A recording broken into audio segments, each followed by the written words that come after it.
साथियों, मैं भी आया हुआ हूँ ब्यावर शहर के अंदर। यहाँ पर गुजरान बिचड़ी मोहल्ला है तेलियां चौपड़ के अंदर। यहाँ पर एक खंडरनुमा मकान है जहाँ पर बहुत सारे सांप देखे गए थे। यहाँ के युवाओं लोगों के द्वारा मुझे माध्यम से पता चला। उन्होंने मुझे सांप की फ़ोटो भी बताई जिसमें मैंने देखा कि एक कॉमन सैंड बोआ, एक कॉमन उल्फ स्नेक, दो सांप थे। कॉमन उल्फ से बाहर से पकड़ा गया और कॉमन सैंड बोआ सांप जो अंदर से पकड़ा गया था। इन्होंने मुझे सांप के कुछ निशान भी बताए हैं और कुछ खड्डे भी बताए हैं। यहाँ का तापमान, बाहर का तापमान, शिकार की उपलब्धता और प्रकाश की रोशनी, मिट्टी की सतह और दीवारों की खोखलेपन के आधार पर हमने ये पता लगाया कि यहाँ पर कॉमन सैंड बोआ सांप पाया जाता है। यहाँ नहीं, ब्यावर शहर में जितनी भी खंडरनुमा दीवारें हैं वहाँ पर सब में कॉमन सैंड बोआ मिलता है जो सैम अजगर के समान दिखाई देने वाला सांप है। और ये एकमात्र ऐसा सांप है जो डायरेक्ट सीधे बच्चे को जन्म देता है, जिनकी संख्या 5 से 6 होती है। यहाँ पर शिकार के रूप में सांप के लिए जो है कबूतर और पक्षियों के अंडे के सिवाय अन्य और कोई भी नहीं है। कॉमन उल्फ स्नेक जो विशेषकर छिपकली खाता है, तो यहाँ पर छिपकली बहुत कम चांस है, क्योंकि जहाँ पर प्रकाश की अधिकता होगी, लाइट के प्रकाश की, बिजली के प्रकाश की जहाँ पर ज़्यादा अधिकता होगी वहाँ पर ये कॉमन उल्फ स्नेक पाए जाते हैं जो बाहर की तरफ है।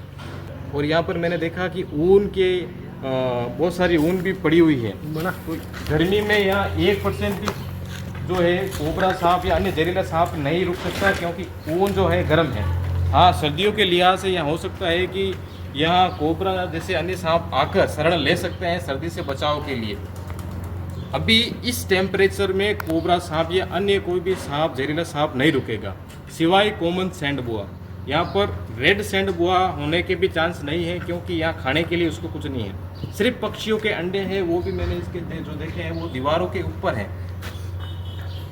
कॉमन सैंड बोआ जो सांप है, जैसे कि आप बिल देख रहे हैं, उन बिलों के अंदर रहते हैं और जब भयंकर बारिश होगी तब ये पूरा बाहर आएगा। कॉमन सैंड बोआ सांप ऐसा है जब भयंकर पहली बारिश के अंदर बाहर आता है या लास्ट जो बारिश होती है उसके अंदर बाहर आता है।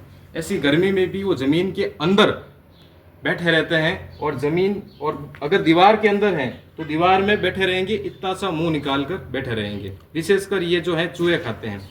एक इन्होंने मुझे बताया था कि यहाँ बहुत सारे सांप रेंगते हैं, तो एक जो कीड़ा है जो जमीन के अंदर जो चलता है, कुछ सांप के मार्ग भी मैं आपको बताऊंगा। ये देखिए, इन्होंने बताया कि ये सांप के मार्ग हैं, जबकि ये सांप के नहीं, ये कुछ इस टाइप के कीड़े हैं। ये आप बहुत सारे निशान देख रहे हैं, इन्होंने मुझे बताए थे जो चारों तरफ है। ये सांप नहीं बल्कि ये इस टाइप का रेत में रेंगने वाला एक कीड़ा है। या धरातल से खोदकर मैंने इनको निकाला है अभी। इस टाइप के कीड़े हैं। आप कहीं भी आपके आसपास या नहीं, आप जहाँ तक मेरा वीडियो पहुँच रहा है आप देखना, अगर आपके कोई तहखाना है, कोई खंडरनुमा मकान है, इस तरफ के कीड़े हैं, तो वहाँ पर सांपों की लाइनिंग जैसे टेढ़ी मेढ़ी चाल में ये चलते हैं, ज़मीन के अंदर चलते हैं। और जब सवेरे हम देखते हैं, ये विशेषकर रात में चलते हैं, इनका मूवमेंट रात में ज़्यादा रहता है। और हम सुबह देखते हैं, ऐसा लगता है कि रात में सांप आया होगा, जबकि सांप नहीं, ये ऐसे हैं। इन्होंने बताया था कि वो अजगर है, अजगर नहीं है। यहाँ से ब्यावर शहर से करीब 5 से 10 किलोमीटर दूरी के दायरे में, जहाँ पर संघन वन है या शिकार की पर्याप्त मात्रा है, वहीं पर अजगर पाए जाते हैं। या विशेषकर कोई अजगर होने की संभावना नहीं है, और खाने के लिए, अजगर को खाने के लिए अभी कुछ नहीं। इन्होंने बताया था कि यहाँ एक कुत्ता ब्याया था जिसके 3 पिल्ले हुए थे और बड़े बड़े छेद यहाँ हो रखे हैं। उन छेद के आधार पर मैंने ये पता लगाया है कि ये बिज्जू होने की संभावना है,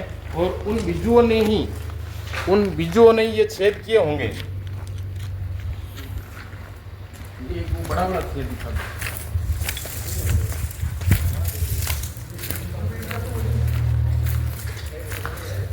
ये छेद किधर से किस तरह से ये पता ना, किधर जा रहा है छेद, आपने देखा था, बता रहे थे आप। टेढ़ा मेढ़ा ये जो है एक खड्डा हो रखा है जो टेढ़ा मेढ़ा जा रहा है। बिज्जू को कब्र खोद भी कहते हैं। इस तरह जब कोई कब्र होती है, उसको खोद कर उसके अंदर जो भी बॉडी होती है उसका मांस ही खा जाता है। तो उसके होने के ये साक्ष्य मिले हैं। अभी है, इसकी हम पुष्टि नहीं कर सकते क्योंकि खाने के लिए कुछ नहीं है। 3 कुत्ते के पिले थे, उस बिज्जू ने ही शिकार बनाया, न कि उस अजगर ने, जिसको ये कॉमन सैंड बोआ सांप को अजगर समझ रहे थे। अजगर नहीं है, कॉमन सैंड बोआ, जहाँ पर यहाँ हो सकता है क्योंकि दीवारें चारों तरफ से खोखली हैं। वो जो सांप है बिल्कुल नॉन वेनेमस है, किसी प्रकार का उसका कोई खतरा नहीं है। जब तेज बारिश होगी ऑटोमेटिक वो बाहर आएगा, अब नहीं आएगा। अगर हम दीवारों को खोदेंगे तो वो और भीतर चला जाएगा। मेरे यहाँ के मोहल्ले वासियों को यही कहना चाहूँगा कि आपको घबराने की आवश्यकता नहीं है। यहाँ पर इतने सांप जहरीले नहीं हैं, कोई अजगर नहीं है जितना ये सोच रहे हैं, समझ रहे हैं।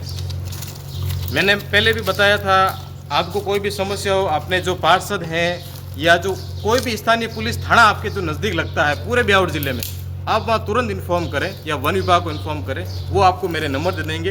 रात के 2 बजे भी अगर आप मुझे कॉल करेंगे, चाहे बारिश हो, आंधी तूफान हो, तुरंत मैं मौके पर आ जाऊँगा और सुरक्षित उस वन्य जीव को रेस्क्यू करके जंगल में छोड़ देंगे।